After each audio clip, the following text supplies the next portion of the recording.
Welcome back to The Full View. South Africans have been shocked by the revelation that 81% of grade 4 pupils cannot read for meaning. That's according to the latest Progress in International Reading Literacy study, which measures literacy rates across several countries. Basic Education Minister Angie Motshekga now says her department is engaging the National Treasury to fund a well-resourced national literacy strategy.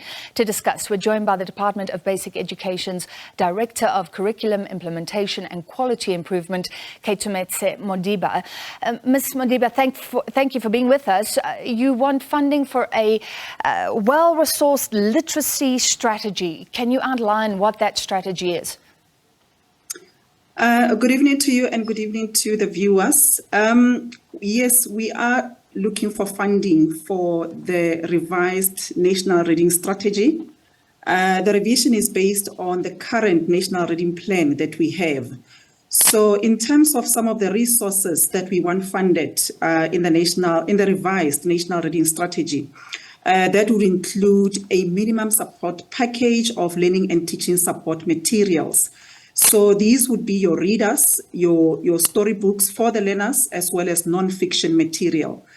We're also looking for to fund intensive teacher development programs, particularly focusing on the science of reading. All right. I mean, many would be skeptical because education takes the lion's share of the budget already.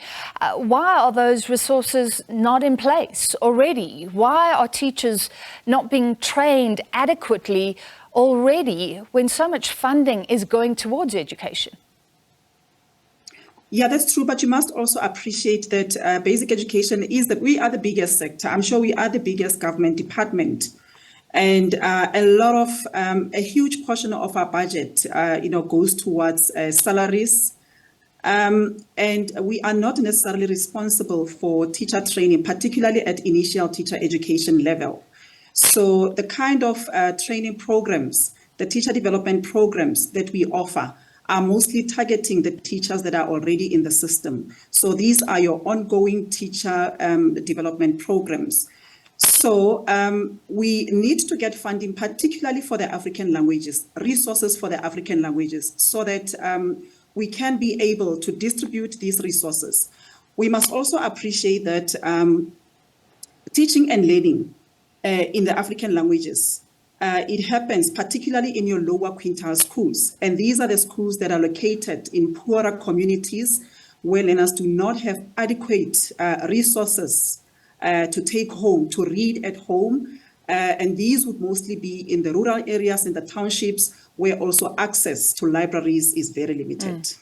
And resources is one thing, but I'd like to pick up on what you said about teachers, that you suggested, and correct me if I'm wrong, that some are coming into the system, and this must be the case given the outcomes, they are not fit for purpose. They don't have the skills to pass on knowledge to the pupils. And you're saying, as the department, there's very little you can do about that. So you're now trying to intervene once they're in the system. Is that correct?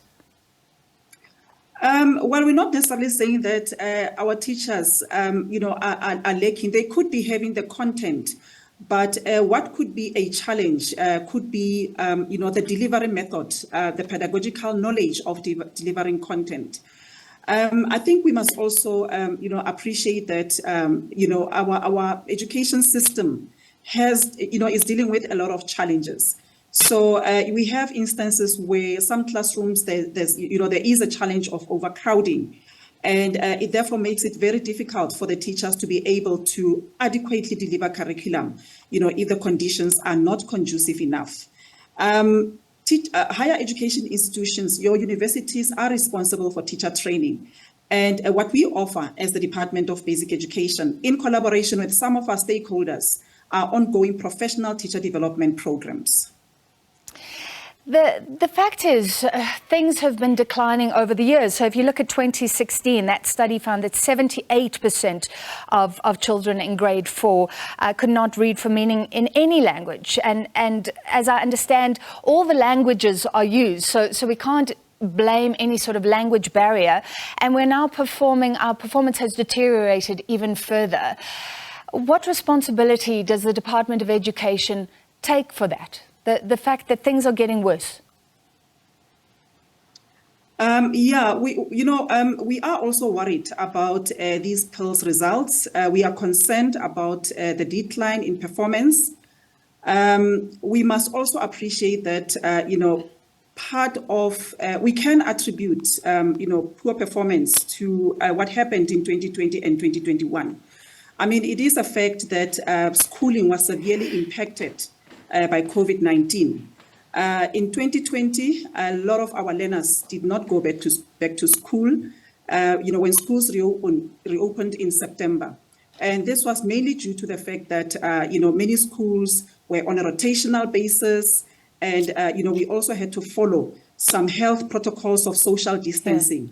Yeah. But Ms. Modiba, just on that, there was criticism of the department at the time. The kids were kept out of school for too long, that the food programs weren't revised, that kids who had no resources received no support. And of course, then people who could go online, kids who could go online, went even further ahead in terms of their education. Again, Did the department make mistakes then? Is there any regret? Because if you're blaming COVID-19, then all countries were affected by that. Did all countries decline?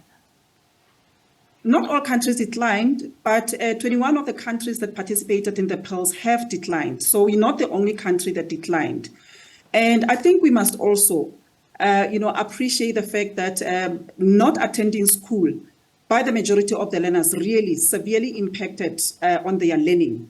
And, even though we put in place some programs such as online learning, we also had TV and radio programs, but not all learners could access all of those resources. So these are factors that we cannot ignore.